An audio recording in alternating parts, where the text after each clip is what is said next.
2 Kings chapter 20.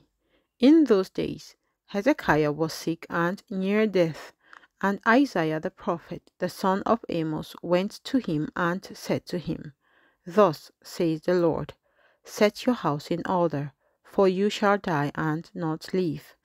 Then he turned his face toward the wall and prayed to the Lord, saying, Remember now, O Lord, I pray, how I have walked before you in truth and with a loyal heart, and have done what was good in your sight. And Hezekiah wept bitterly. And it happened, before Isaiah had gone out into the middle court, that the word of the Lord came to him, saying, Return and tell Hezekiah, the leader of my people, Thus says the Lord, the God of David your father, I have heard your prayer. I have seen your tears. Surely I will heal you. On the third day you shall go up to the house of the Lord, and I will add to your days 15 years. I will deliver you and this city from the hand of the king of Assyria, and I will defend this city for my own sake, and for the sake of my servant David. Then Isaiah said, Take a lump of figs. So they took and laid it on the boil, and he recovered.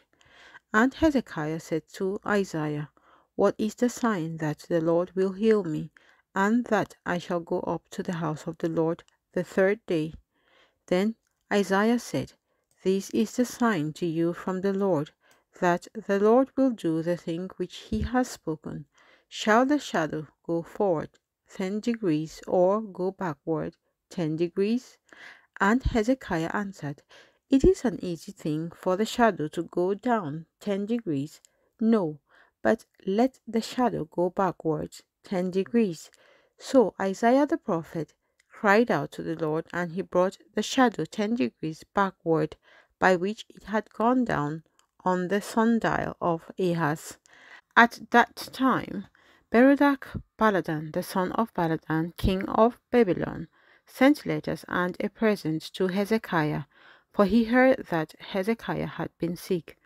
And Hezekiah was attentive to them, and showed them all the house of his treasures, the silver and gold, the spices and precious ointment, and all his armory, all that was found among his treasures. There was nothing in his house or in all his dominion that Hezekiah did not show them. Then Isaiah the prophet went to King Hezekiah and said to him, What did these men say, and from where did they come to you? So Hezekiah said, They came from a far country, from Babylon. And he said, What have they seen in your house? So Hezekiah answered, They have seen all that is in my house. There is nothing among my treasures that I have not shown them. Then Isaiah said to Hezekiah, Hear the word of the Lord. Behold, the days are coming when all that is in your house, and what your fathers have accumulated until this day, shall be carried to Babylon. Nothing shall be left, says the Lord. And they shall take away some of your sons, who will descend from you, whom you will beget, and they shall be eunuchs in the palace of the king of Babylon. So Hezekiah said to Isaiah, The word of the Lord which you have spoken is good. For he said, Will there not be peace and truth, at least in my days? Now the rest of the acts of Hezekiah, all his might, and how he made a pool and a tunnel and brought water into the city, are they not written in the book of the Chronicles of the kings of Judah? So Hezekiah rested with his fathers. Then Manasseh his son reigned in his place.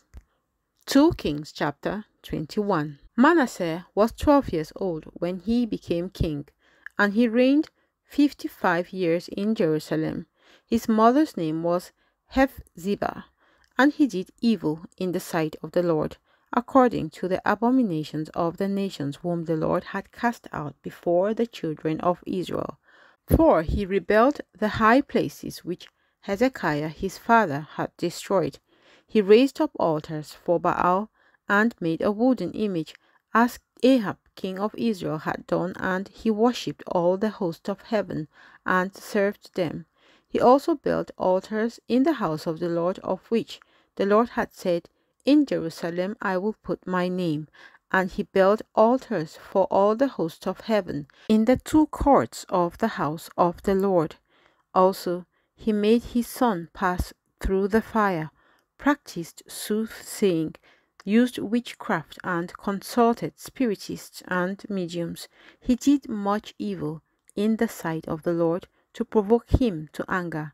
He even set a carved image of Asherah that he had made in the house of which the Lord had said to David and to Solomon his son, "In this house and in Jerusalem, which I have chosen, out of all the tribes of Israel, I will put my name forever, and I will not make the feet of Israel wander any more from the land which I gave their fathers, only if they are careful to do according to all that I have commanded them, and according to all the law that my servant Moses commanded them."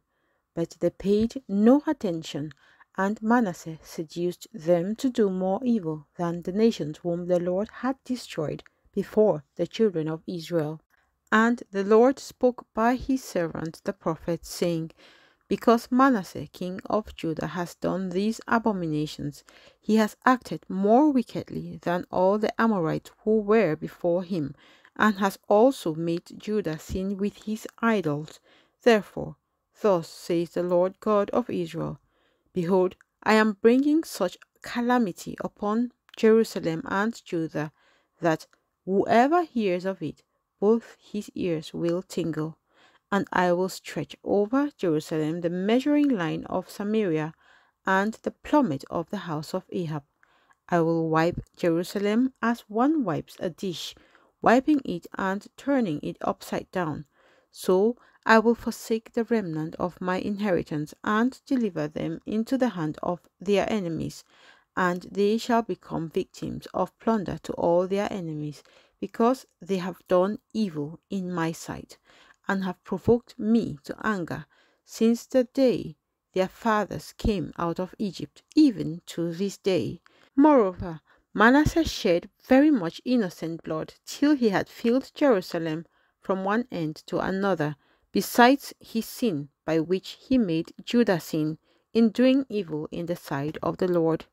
Now the rest of the acts of Manasseh, all that he did, and the sin that he committed, are they not written in the book of the Chronicles of the kings of Judah?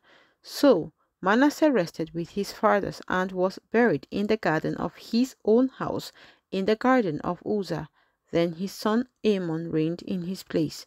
Amon was 22 years old when he became king, and he reigned 2 years in Jerusalem. His mother's name was Meshullemeth, the daughter of Heruz of Jotbah. And he did evil in the sight of the Lord, as his father Manasseh had done. So he walked in all the ways that his father had walked, and he served the idols that his father had served, and worshipped them. He forsook the Lord God of his fathers, and did not walk in the way of the Lord. Then the servants of Amon conspired against him, and killed the king in his own house. But the people of the land executed all those who had conspired against King Amon. Then the people of the land made his son Josiah king in his place.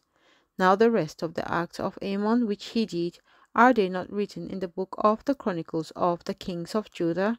And he was buried in his tomb in the garden of Uzzah. Then Josiah his son reigned in his place.